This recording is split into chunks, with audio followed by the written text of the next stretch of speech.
want to give us time to enjoy the evening. You know, a group of chefs getting together towards the end of our peak season, so for once we have time to get together, and I want to serve an appetizer course. And I thought, brandied mushrooms and cream on rye French toast. But I thought I'd do a little something just to impress the guys, and I thought this would do the trick. And I'm sauteing the mushrooms first, and I've got a mix of mushrooms. I've got some cremini mushrooms cut into quarters. I want big chunky pieces because this is going to be spooned over my rye French toast, which of course I'll get to in a minute. So get a little butter melting in the pan.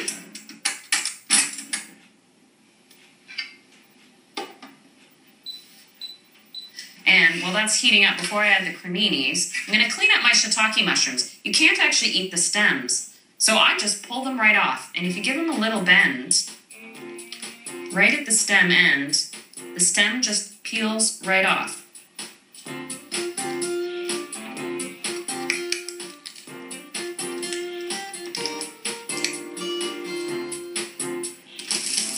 Creminis are in the pan. And you know what? I'm just going to tear the shiitakes right in half.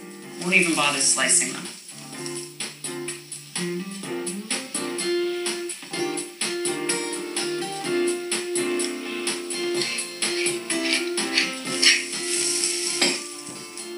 A little salt and pepper. I'm not going to add the oyster mushrooms quite yet because they take not nearly as long to cook as the cremini and the shiitake. And in the meantime, I'll get the rye French toast started.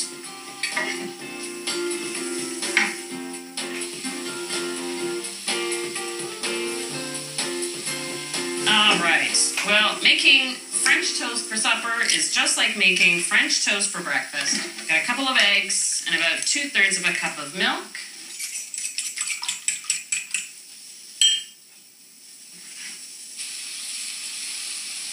Give my mushrooms a little stir. Oh, they're coming along.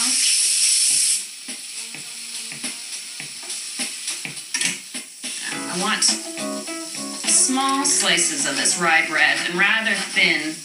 Whoa, that is fantastic rye bread.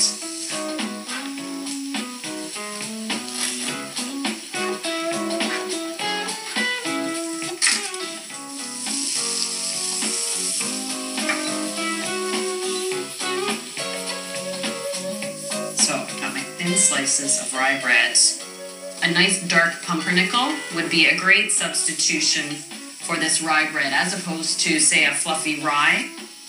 And I'll do 2 slices at a time of the French toast and finish off the oyster mushrooms.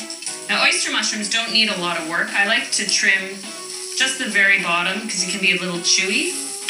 And I just give them a little tear right into the pan.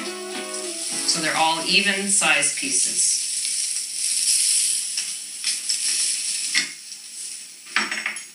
And flip my French toast.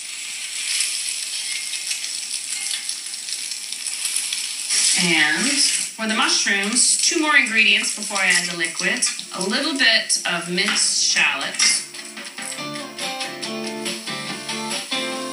Oh, and a little fresh thyme. We're really getting back to the basics here.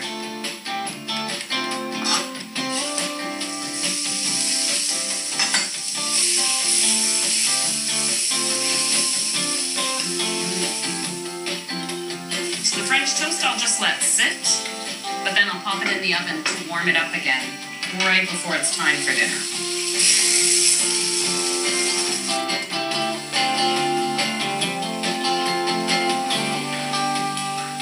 And this is where it gets really tasty. A splash of brandy. The elegance that a bit of brandy adds, oh, it's just so fragrant. And make sure to stir the mushrooms so they soak it up. And now add about a cup of whipping cream. Oh, it smells so good.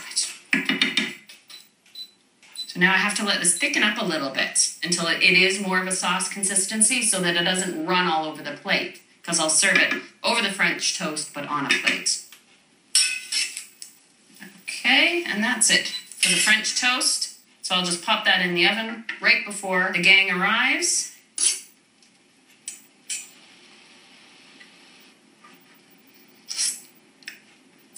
Mmm. There's something about mushrooms and cream. Wow.